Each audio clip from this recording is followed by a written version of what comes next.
avut o viață bună, că trenul era pe gară. Mă ducea la Bacău, Hemeiuș, din Bacău mă s-a scos în puș.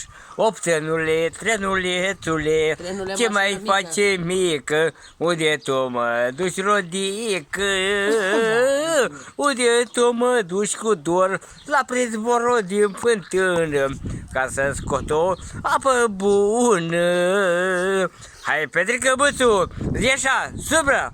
Să mai scot o sârbăliță, să mai scot o doinoliță, să mai scot și eu cu dor, la mărcati de dor, că iese por călător, nașul care fură bani de bilete de salar.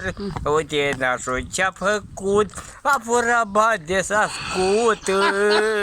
Hop, nașule! Ia, vă dau. Mănâncă sărașească, gata. Mulțumesc frumos. Să ascultăm. Când ți-e dor de el, mamă, uite,